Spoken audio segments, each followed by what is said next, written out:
Hello dear student, welcome back on maths squad. तो बच्चों, आज हम पढ़ने जा रहे हैं टाइप्स ऑफ मैट्रिक्स। ये हमारा एक्सरसाइज 3.1 में एक टॉपिक रह रहा था। इसके बाद हमारी एक्सरसाइज 3.1 पूरी कंप्लीट हो जाएगी। तो टाइप्स ऑफ मैट्रिक्स में बच्चों, सबसे पहले हम पढ़ेंगे रो मैट्रिक्स। रो मैट्रिक्स क्या होती है? एक ऐसी मैट्रिक्स जिसमें सिर्फ एक ही रो होगी। A matrix in which have only one row. Example देखते हैं। अब मैं इसको लिख कैसे सकता हूं? लेट्स, हमारी एक ए मैट्रिक्स है। ए लिखने का तरीका देखो, एग्जाम्पल भी देखते रहेंगे। ये हमारी एक ए मैट्रिक्स है जिसके एलिमेंट है ए, आई, जे। और उसका ऑर्डर क्या होगा? देखो यहां पे ऑर्डर क्या आता है हमारा। ऑर्डर जो हमारा होता है number of row into number of column. अब हमारी रो मैट्रिक्स होगी तो इसकी कंडीशंस क्या है कि नंबर ऑफ रो कितनी होंगी? 1। और नंबर ऑफ कॉलम कितने हो सकते हैं? कितने भी हो सकते हैं। नंबर ऑफ कॉलम पे कोई रेस्ट्रिक्शन नहीं है, सिर्फ रेस्ट्रिक्शन किस पे है? नंबर ऑफ रो पे। अगर नंबर ऑफ रो 1 है, नंबर ऑफ कॉलम कितने भी हो सकते हैं, तो हमारी मैट्रिक्स क्या है? वो रो मैट्रिक्स। तो मैं क्या इसका ऑर्डर इस तरह से लिख सकता हूं। ऑर्डर क्या होता है? Number of row into number of column. Number of column कितना भी हो सकता है। लेट्स, मैंने सपोज कर लिया n।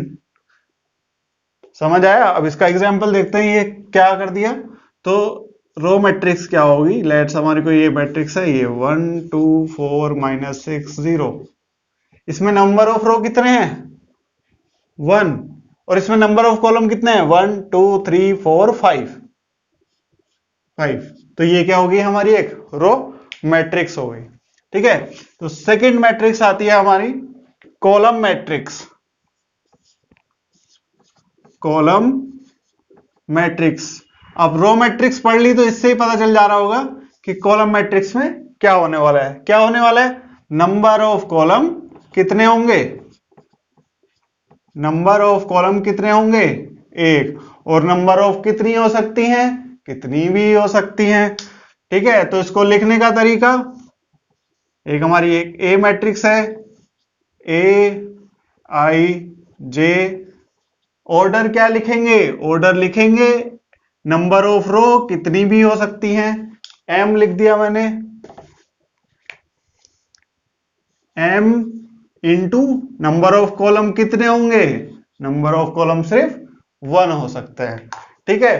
तो इसका एग्जांपल भी देखते हैं। लेट, ये हमारी एक ए मैट्रिक्स है 1 2 3 4 5। इसमें नंबर ऑफ रो कितनी है?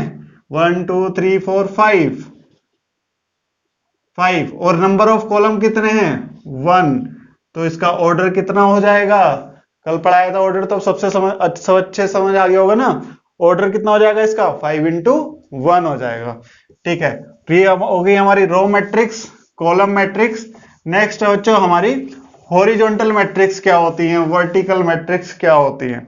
ठीक है। Third, horizontal matrix. हॉरिजॉन्टल से कुछ समझ तो आ रहा होगा कि क्या हमें देखने में मैट्रिक्स कैसी लगेगी? कुछ हॉरिजॉन्टल टाइप लगेगी। अब हॉरिजॉन्टल, लेट्स एक एग्जांपल देखते हैं। 1 2 3 4 5 -1 0 2 9 10। क्या ये हॉरिजॉन्टल से दिख रही है कि हाँ ये हॉरिजॉन्टल टाइप है? तो ऐसी मैट्रिक्स हमारी होती है हॉरिजॉन्टल। अब क्या सर हर मैट्रिक्स हॉरिजॉन्टल हो सकती है? नहीं हो सकती। कैसे? उसके लिए कंडीशन है। और वो कंडीशन क्या है? कंडीशन ये है, देखो यहीं से पता चल रहा है कि नंबर ऑफ रो किसी भी मैट्रिक्स में वो लेस देन होंगे नंबर ऑफ कॉलम। तो वो हमारी मैट्रिक्स क्या हो जाएगी? वो हमारी हॉरिजॉन्टल मैट्रिक्स हो जाएगी। कब? जबकि number of row less than होंगे नंबर ऑफ कॉलम। अगर हमारे नंबर ऑफ रो m है और नंबर ऑफ कॉलम n है, तो जब number of row is less than number of column, तो क्या हो जाएगा? हमारी वो मैट्रिक्स हॉरिजॉन्टल। देखो देखो एग्जांपल में सब देखते जाओ। नंबर ऑफ रो कितने हैं? 2 हैं सर। ठीक है। नंबर ऑफ कॉलम कितने हैं? 1 2 3 4 5 है। क्या दिख रहा है ना? Number of row is less than number of column. ठीक है, तो नेक्स्ट हमारी मैट्रिक्स है वर्टिकल मैट्रिक्स। अब वर्टिकल मैट्रिक्स तो एकदम से समझ आ गया होगा, क्योंकि जब हम हॉरिजॉन्टल मैट्रिक्स पढ़ चुके हैं। तो वर्टिकल मैट्रिक्स में क्या कर देंगे, क्या हो जाएगा? बस करना कुछ नहीं है, क्या नंबर ऑफ रो कितनी हो जाएंगी? Greater than number of column. तो number of row is greater than number of column, तभी तो हमारी जो मैट्रिक्स है वो वर्टिकल दिखेगी। एग्जाम्पल देखते जाओ, एग्जाम्पल हर चीज का देखते जाओ। 1 2 3 4 5 6 -1 0 2 5 6 10 11 12 13, ये हमारी एक मैट्रिक्स है। लग रही है वर्टिकल? देखो नंबर ऑफ रो देखो, 1 2 3 4 5, 5 इसमें हमारी नंबर ऑफ रो हैं। इनटू कॉलम कितने हैं? 1 2 3, 1 2 एंड 3, तो नंबर ऑफ कॉलम कितने हो गए? 3। तो कंडीशन क्या सेटिस्फाई हो पाई? तो इसका मतलब ये क्या है? Vertical matrix. ठीक है, रो मैट्रिक्स में क्या होता है? सिर्फ एक रो होती है, कॉलम कितने भी हो सकते हैं। बट कॉलम मैट्रिक्स में क्या होता है? कॉलम एक होगा, रो कितनी भी हो सकती हैं। हॉरिजॉन्टल मैट्रिक्स में नंबर ऑफ रो क्या होंगी? लेस देन होंगी नंबर ऑफ कॉलम से। और वर्टिकल मैट्रिक्स में क्या हो जाएगा? Number of column greater than, number of row क्या हो जाएंगी? Greater than number of column. तो हमारी क्या हो जाएगी? वर्टिकल मैट्रिक्स हो जाएगी। सर कभी रो 1 है, कभी कॉलम 1 है, कभी रो ज्यादा है, कभी कॉलम ज्यादा है। अगर row number of row equal to आगे नंबर ऑफ कॉलम, तब क्या होगा? तो तब ये होगा, तब हम उस मैट्रिक्स को बोलेंगे, क्या बोलेंगे? Square matrix. क्योंकि ना तो वो तब हॉरिजॉन्टल होगी ना वर्टिकल, रेक्टेंगुलर तो दिखेगी नहीं। जब वो नंबर ऑफ रो किसके इक्वल हो जाएंगे? नंबर ऑफ कॉलम, तो एक स्क्वायर की तरह दिखेगी, इसीलिए हम उसके क्या बोलेंगे? Square matrix. तो उसको लिखने का तरीका क्या होगा? लेट सपोज हमारे पास एक ए मैट्रिक्स है जिसके एलिमेंट हैं ए आई जे। अब number of row is equal to number of column, तो कुछ भी लिखो, m इंटू एम लिखो, n इंटू एन लिखो, p इंटू पी लिखो, और q इंटू क्यू लिखो, और जो यहां लिखो वो सेम यहां लिखो। वो क्या होगा? बस एक वैल्यू होगी। ठीक है, ये एम एन पी क्या है? इनकी कुछ वैल्यू है जो हमने यहां रख रखी है, बट से दोनों नंबर ऑफ रो और नंबर ऑफ कॉलम क्या होगा? सेम। तो उस मैट्रिक्स को हम बोलेंगे स्क्वायर मैट्रिक्स। जैसे 1 2 -1 0, 1 2 -1 0, इसमें नंबर ऑफ रो कितने हैं? 2, और नंबर ऑफ कॉलम कितने हैं? 2। एक अगला एग्जांपल देखते हैं। 1 2 3 -1 0 12 11 9 10, इसमें नंबर ऑफ रो 3 और नंबर ऑफ कॉलम 3, तो ये भी क्या है? हमारी एक स्क्वायर मैट्रिक्स है। अब क्या सर ये स्क्वायर मैट्रिक्स हो सकती है? क्यों, इसमें ऐसा क्या है? इसमें तो सर एक ही एलिमेंट है, नंबर ऑफ रो एक ही है, नंबर ऑफ कॉलम एक ही है, तो सेटिस्फाई तो कर गई। नंबर ऑफ रो और नंबर ऑफ कॉलम इक्वल है, तो ये क्या है? हमारी एक स्क्वायर मैट्रिक्स है जिसका ऑर्डर कितना है? 1 इंटू 1। तो ये हमने पढ़ लिया स्क्वायर मैट्रिक्स। अब हम पढ़ेंगे स्क्वायर मैट्रिक्स के डिफरेंट डिफरेंट टाइप। उससे पहले एक और चीज, एक और एग्जांपल ले लेते हैं। स्क्वायर मैट्रिक्स को हमने क्या लिखा था? ए आई जे, एम इंटू एम मैं अभी के लिए लिख रहा हूं, एन इंटू एन कुछ भी हो सकता है। ठीक है, जब उसका नंबर ऑफ रो और नंबर ऑफ कॉलम क्या हो जाएंगी? इक्वल हो जाएंगी। इसमें एक चीज है, जब जब क्या, कब कब, जब जब आई इक्वल टू होगा जे के, जब जब आई इक्वल टू होगा जे के, उस एलिमेंट को ए आई आई या फिर ए जे जे, उस एलिमेंट को हम बोलेंगे, क्या बोल देंगे? Diagonal element. Diagonal element sir ये तो कभी कभी हॉरिजॉन्टल में भी आता है, A11 आ जाता है, A22, और कभी कभी वर्टिकल में भी आता है, क्या हम वहां बोलेंगे? नहीं बोलेंगे। ये सिर्फ मैंने कहां पढ़ाया, स्क्वायर मैट्रिक्स में। तो सिर्फ स्क्वायर मैट्रिक्स के केस में ही हम डायगोनल मानते हैं। जब भी कोई रेक्टेंगुलर मैट्रिक्स होगी तब हमारे पास कोई डायगोनल नहीं मिल पाता है, उसमें हम डायगोनल की बात ही नहीं करते हैं। तो जब i इक्वल टू जे के हो जाएगा तब हम उनको बोलेंगे डायगोनल एलिमेंट। बिना प्रैक्टिकल किए, बिना एग्जाम्पल देखे हुए कैसे समझ आएगा? तो 1 2 -1 0 1 2 9 10 माइनस का 13, ये क्या है हमारी नंबर ऑफ रो जल्दी से, और नंबर ऑफ कॉलम जल्दी से, एकदम से ऑर्डर तो अब निकल जाएगा ना। तो ये हमारी क्या है, एक स्क्वायर मैट्रिक्स है? हाँ सर है। तो ये कौन सा एलिमेंट है? A11 है, ये एलिमेंट A22 है, और ये एलिमेंट A33 है, क्योंकि थर्ड रो में थर्ड कॉलम में 33, ये सेकंड कॉलम में, ये सेकंड रो में सेकंड कॉलम में तो A22। तो इन एलिमेंट्स को हम बोलते हैं डायगोनल एलिमेंट्स। तो हमारे इसमें डायगोनल एलिमेंट्स कितने, कौन कौन से हो जाएंगे? डायगोनल एलिमेंट्स क्या क्या हो जाएंगे? 1 1 और माइनस का 13, ये हो जाएंगे हमारे डायगोनल एलिमेंट्स। ठीक है, चलो डायगोनल एलिमेंट्स पता चल गए। अब स्क्वायर मैट्रिक्स का डिफरेंट टाइप करते हैं, वो भी इससे मिलता जुलता है। किसके बारे में हमने पढ़ा? डायगोनल के बारे में। तो अब हम पढ़ते हैं diagonal matrix. Diagonal matrix, diagonal matrix से कुछ तो समझ आ रहा होगा कि मतलब कुछ भी होने वाला है, डायगोनल की बात करने वाले हैं। और डायगोनल की बात कब करेंगे? जब क्या वो मैट्रिक्स क्या होगी हमारी? स्क्वायर मैट्रिक्स होगी। अब डायगोनल एलिमेंट क्या होता है, देखो वहां पे प्रैक्टिकल दिखाएंगे, पहले यहां समझो। लिखने का तरीका, एक अच्छे से लिखने का तरीका क्या?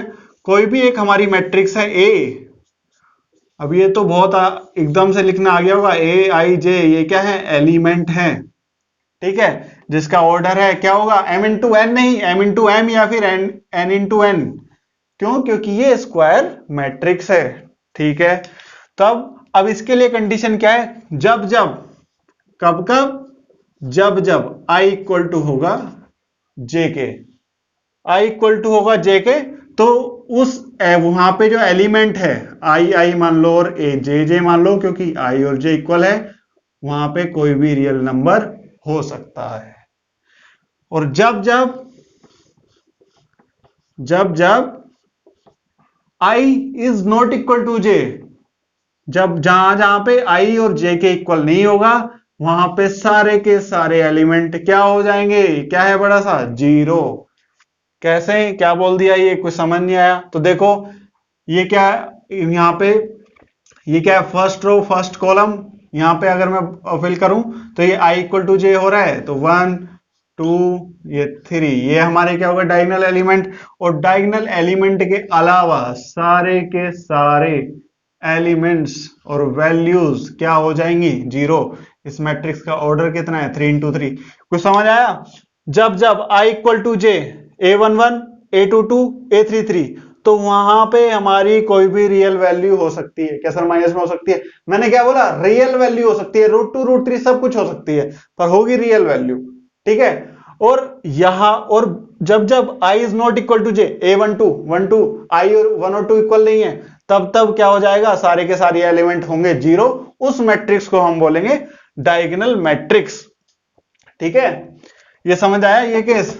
अब इस डायगोनल मैट्रिक्स को मैं और किस तरह से लिख सकता हूं? इसको मैं इस तरह से भी लिख सकता हूं कि ये हमारी ए मैट्रिक्स है, डायगोनल ऑफ 1 2 3। इसका मतलब सेम है। कोई तुम्हें ये बोल देगा लिख के, ए हमारी एक ऐसी मैट्रिक्स है इस तरह से, डायगोनल ब्रैकेट में 1 2 3, इसका मतलब ये मैट्रिक्स हमारी ये रिप्रेजेंट कर रही है। डायगोनल बोल दिया तो डायगोनल के अलावा सारे के सारे एलिमेंट जीरो। और अगर यहाँ पे यहाँ पे 2 एलिमेंट है तो ये 2 इंटू 2 ऑर्डर की है, और 3 एलिमेंट है तो 3 इंटू 3 ऑर्डर की है। ठीक है सर, क्या डायगोनल एलिमेंट जीरो हो सकता है? अरे मैंने क्या बोला मेरे भाई? मैंने बोला कि रियल नंबर हो सकता है। क्या जीरो भी तो उसी में आता है? ये डायगोनल एलिमेंट जीरो हो गया। ठीक है, अब इसके डायगोनल एलिमेंट के क्या क्या हो गए? डायगोनल एलिमेंट क्या क्या हो गए? 1 0 और 3। ठीक है, और इसको हम किस तरह से लिख सकते हैं? डायगोनल ऑफ 1 0 3, इसको बिल्कुल हो सकता है डायगोनल मैट्रिक्स में डायगोनल एलिमेंट 0 हो सकता है। ये कंफ्यूजन ना पालें कि सिर्फ डायगोनल एलिमेंट के अलावा ही सारे 0 होंगे, वो तो होने ही होने हैं, कंडीशन है, बट डायगोनल एलिमेंट भी 0 हो सकता है। ठीक है, डायगोनल पढ़ लिया। अब नेक्स्ट पढ़ते हैं स्केलर मैट्रिक्स। स्केलर मैट्रिक्स ये भी किसका टाइप है, मैंने बताया ना, हम पढ़ेंगे इसे स्क्वायर मैट्रिक्स के ज्यादातर टाइप ही। स्केलर मैट्रिक्स, स्केलर मैट्रिक्स क्या होती है देखते हैं। लेट्स ए हमारी कोई भी मैट्रिक्स है, ठीक है, क्या मैट्रिक्स है, A I J N into N order की। तो यहां पे हम इसको किस तरह से दिखाएंगे, किस तरह से दर्शाएंगे कि जब जब कब कब जब जब i इक्वल टू होगा j के, i इक्वल टू होगा j के, तो वहां पे हमारा जो एलिमेंट है वो क्या होगा, एक कांस्टेंट होगा। कांस्टेंट मतलब जब जब i equal to j, a11 a22 a33 तीनों पे एक ही वैल्यू होगी। ठीक है, और जब sir i is not equal to j होगा, i is not equal to j होगा, तो तब हमारे सारे एलिमेंट क्या हो जाएंगे, 0। तो सर डायगोनल मैट्रिक्स और इस मैट्रिक्स में क्या डिफरेंस है, तो डायगोनल मैट्रिक्स का ही ये टाइप है, जैसे हम स्क्वायर मैट्रिक्स के ये टाइप पढ़ रहे हैं, ऐसे भी ये डायगोनल मैट्रिक्स का ही टाइप है, बट डायगोनल मैट्रिक्स में एलिमेंट डिफरेंट हो सकते हैं, इसमें तीनों के तीनों एलिमेंट क्या होंगे, सेम होंगे। जैसे एग्जाम्पल √2 0 0 √2, ये क्या है हमारी एक 2 इंटू 2 ऑर्डर की मैट्रिक्स है। तो देखो a11 जब i इक्वल टू j है तो एलिमेंट की वैल्यू एक कांस्टेंट है दोनों जगह और वो सेम है। अगर यहाँ √2 यहाँ -√2 हो जाता तो ये डायगोनल मैट्रिक्स कहलाती है, स्केलर मैट्रिक्स नहीं कहलाती। ओके, चलो अब नेक्स्ट करते हैं।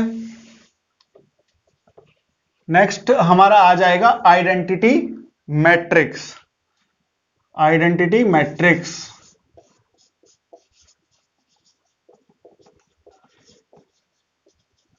आइडेंटिटी मैट्रिक्स में भी उसी तरह से सबको लिखना है, सबको लिखना आना चाहिए। ए आई जे एक हमारी मैट्रिक्स है, ए आई जे किस ऑर्डर की, स्क्वायर मैट्रिक्स होगी, ये भी स्क्वायर मैट्रिक्स का टाइप पढ़ रहे हैं।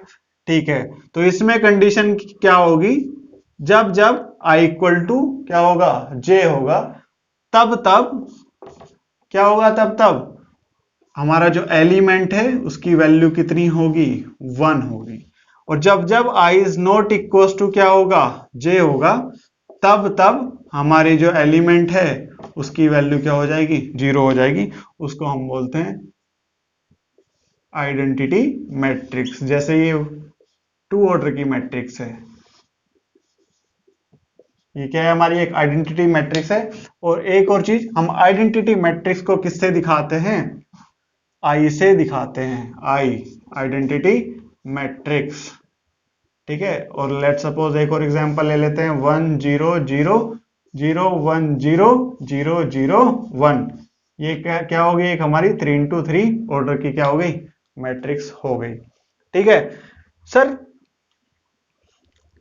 एक डाउट है, क्या डाउट है, चलो यहां पे देखते हैं। डाउट है तो अच्छे से क्लियर होना चाहिए ना, क्या डाउट है सर, मुझे ये डाउट है, क्या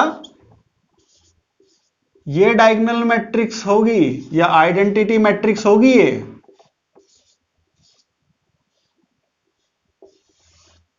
एक बच्चा बोलता है सर ये डाउट है कि क्या ये भी तो डायगोनल है, ये भी तो डायगोनल है।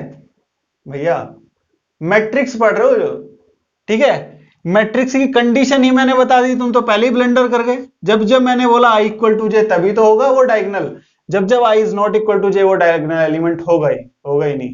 तुम कोऑर्डिनेट ज्योमेट्री वगैरह नहीं पढ़ रहे हो, ये से क्या पढ़ रहे हो, मैट्रिक्स पढ़ रहे हो। मैट्रिक्स में डायगोनल की कंडीशन क्या है, जब जब i इक्वल टू जे होगा तब वो डायगोनल एलिमेंट होगा।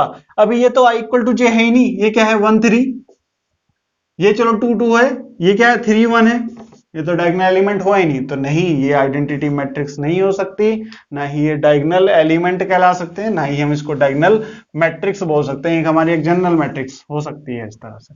ठीक है, ओके। चलो टाइप्स ऑफ मैट्रिक्स में एक लास्ट टाइप क्या है हमारा, zero matrix. Zero matrix, zero matrix को हम दिखाते हैं O से। अब जीरो मैट्रिक्स क्या होती है? जीरो मैट्रिक्स एक ऐसी मैट्रिक्स होती है जिसमें सारे के सारे एलिमेंट क्या होंगे, जीरो होंगे। हम उसको जीरो मैट्रिक्स भी बोलते हैं और हम उसको नल मैट्रिक्स भी बोलते हैं, नल मैट्रिक्स। ठीक है, एक ऐसी मैट्रिक्स जिसके सारे के सारे एलिमेंट क्या हों, जीरो हो जाए, हम उसको क्या बोलते हैं, जीरो मैट्रिक्स और नल मैट्रिक्स।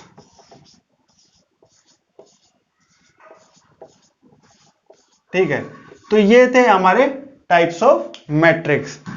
ठीक है, टाइप्स ऑफ मैट्रिक्स में इतना ही है।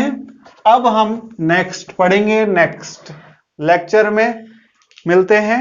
उससे पहले हम बता दें, नेक्स्ट लेक्चर में हम पढ़ेंगे हमारा addition of matrix, subtraction of matrix, multiplication of matrix by scalar and multiplication of matrix. फिर हम एक्सरसाइज करेंगे 3.2। अभी आप घर जाके घर में तो हैं ही, तो पूरी एक्सरसाइज 3.1 निपटा सकते हैं। और जो बच्चे किसी को भी डाउट आ रहा है एक्सरसाइज 3.1 में, या फिर और कोई भी डाउट है वीडियो से रिलेटेड या लेक्चर से रिलेटेड, तो हमारे व्हाट्सएप नंबर पे आप हमें मैसेज कर सकते हैं। व्हाट्सएप नंबर हमारा आपकी स्क्रीन पर दिख रहा होगा। ठीक है, तो मिलते हैं क्लास नेक्स्ट लेक्चर में। Thank you.